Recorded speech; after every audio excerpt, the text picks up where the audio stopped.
வணக்கம். இந்த வீடியோவில் ரூபாய் 10,000 ஓய்வூதியர்களுக்கு வழங்க சற்று முன் தமிழ்நாடு அரசு ஹாப்பி உத்தரவு பிறப்பித்திருக்கிறது. இது சார்ந்து முழு விவரத்தையும் பார்ப்போம். இந்த வீடியோவை தொடர்ந்து பார்க்குறதுக்கு முன்னாடி நம்ம சேனலை இதுவரைக்கும் சப்ஸ்கிரைப் பண்ணாதவங்க இந்த வீடியோக்கு கீழே இருக்க ரெட் கலர் சப்ஸ்கிரைப் பட்டன் அழுத்தி சப்ஸ்கிரைப் பண்ணிக்கோங்க. டாப்ஸ் ஓய்வூதிய திட்ட இறுதி விதிமுறைகள் வெளியிடப்படும் வரையில் கடந்த ஜனவரி 1ஆம் தேதிக்கு பிறகு ஓய்வு பெற்ற அரசு ஊழியர்கள் ஆசிரியர்களுக்கு மட்டும் அடிப்படை சம்பளத்தில் 30% அல்லது ரூபாய் 10,000 இதில் எது அதிகமோ அத்தொகை இடைக்கால நிவாரணமாக வழங்கப்படும் என்று தமிழக அரசு அறிவித்துள்ளது. இது சார்ந்து நிதித்துறை செயலர் MA சிதிக் வெளியிட்ட அரசாணை. டாப்ஸ் ஓய்வூதிய திட்டத்தின் இறுதி விதிகள் அறிவிக்கப்பட்டு ஒவ்வொரு ஊழியருக்கும் அவர்கள் கடைசியாக பெற்ற அடிப்படை சம்பளத்தில் 50% ஓய்வூதியமாக நிர்ணயம் செய்யும் பணிகளுக்கு சற்று கூடுதல் கால அவகாசம் தேவைப்படும். எனவே 1/1/2026க்கு பிறகு ஓய்வு பெற்ற ஊழியர்கள் எந்தவித பொருளாதார பிரச்சனையின்றி வாழ்வதற்கு ஏதுவாக அவர்களுக்கு இடைக்கால வாழ்வாதார ஆதரவு தொகை வழங்க முடிவு செய்யப்பட்டிருக்கிறது.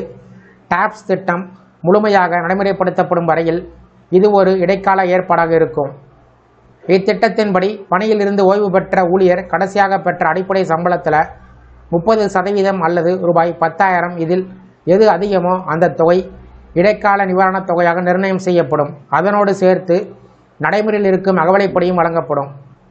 இந்த இடைக்கால நிவாரணத் திட்டம் 1/4/2003 அல்லது அதற்கு பிறகு ரெகுலர் ஊதிய விகிதத்தில் பணியமர்த்தப்பட்டு பங்களிப்பு ஓய்வூதிய திட்டத்தின் கீழ் இருந்தவர்கள் 1/1/2026 அன்று பணியில் நீடித்து அதற்கு பிறகு வயது முதிர்வு காரணமாக ஓய்வு பெற்றோர், குறைந்தபட்சம் 10 ஆண்டுகள் தகுதி வாய்ந்த பணிக்காலத்தை நிறைவு செய்தவர்கள், பணியின் போது மரணமடைந்த அரசு ஊழியர்களின் தகுதியான குடும்ப உறுப்பினர்கள் ஆகியோருக்கு மட்டும் பொருந்தும்.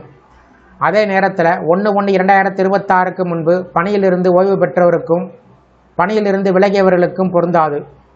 ஓய்வூதியதாரர் மரணமடைந்தால் அவர் பெற்று வந்த இடைக்கால தொகையில் 60% குடும்ப ஓய்வூதியமாக வழங்கப்படும்.